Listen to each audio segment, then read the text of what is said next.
That stuff's not an accident. Your name isn't your name because you just felt like your parents felt like giving it to you. I don't believe that. There are no real accidents as far as I'm concerned. So, that being said, 2 weeks later, I got to go to Las Vegas for another training. And I'm driving over there, and me and God are talking. I said, I'm wrecking somebody this week, God. We're going to tear something up. So we go over there. I buy lunch for a guy who had a couple of hookers with him that was pretending like they were his daughters. And I said, I get enough of them. And he said, don't worry. All I want you to do is prime the pump, dude. That's what I'm doing. So I end up going to class. I have to meet one of our students who lives over there. Her name's Elise. And she lives over there and is going to school and works. And she, I told her, hey, we want to come have lunch with you or dinner or whatever. So we meet on Tuesday night. I go down there, and she'd never had she'd never been to this one place out somewhere. So like a barbecue place. We get out there, and the Spirit of the Lord is like, take advantage of the opportunities. Just keep your eyes open, keep your eyes peeled. So I got on my lance hunt. I'm ready. I'm going to take a chance. You know why?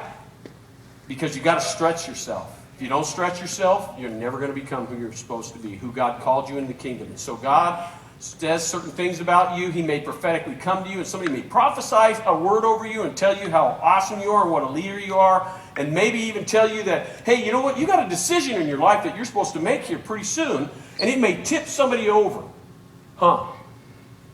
Because they're right on the edge.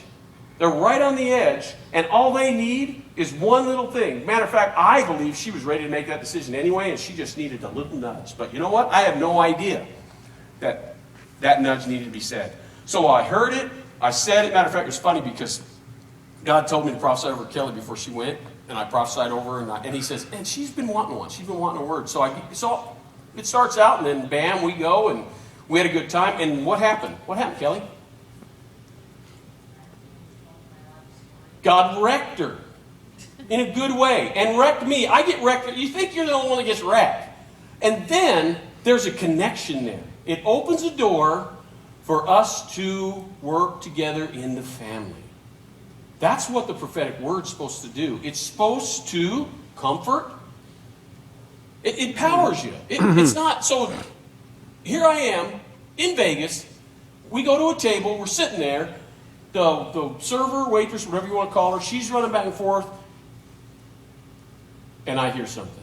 And so when she comes back, I said, I just want to tell you, because she actually let me sit there for an extra 30 minutes or so, waiting on Elise, who got stuck in traffic, because we were on two different sides of Vegas, and so I got there first. Yeah, because that's what you do when you're me. You just get there, man. I don't want to be in the traffic. I don't care what I got to do, but I want to just get there and get out of the traffic. Well, she's stuck because she gets off a little later, so she shows up 30 minutes later. She lets me sit there at her table. What does it mean when you're a waitress or a waiter and somebody sits at your table longer than they should? You make less tips. So I sit at the table and I said, I just want to tell you, I want to thank you. Is it bothering you that I'm here too long? She goes, no, I just want you to have a good time. It was genuine. I could feel it coming off her. And so I said, I just want to tell you, I appreciate the way that you've taken care of us.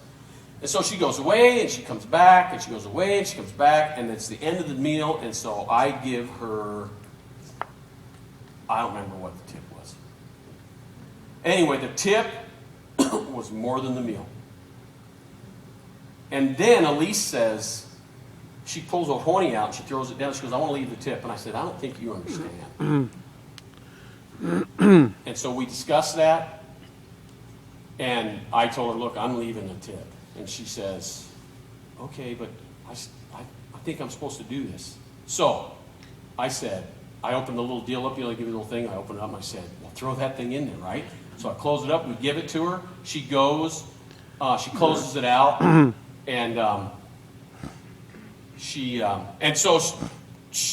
it work? How's it work there? So she went and that's right. She went and you can leave a tip after you scan your card, right?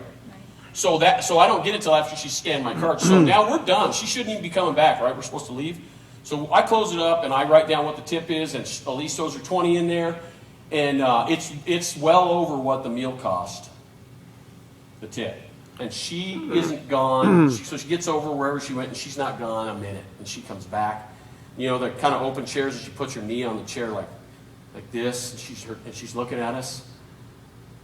She's breathing. Why did you do that? Why did you do that? I thought, oh man, God. So I said, well, here's what I heard. I like to start with that because I think when somebody comes up to you and says, God told me to tell you, that's, you know what, that don't work for me. Every now and then it comes out. But here's what works for me. Here's what I was hearing.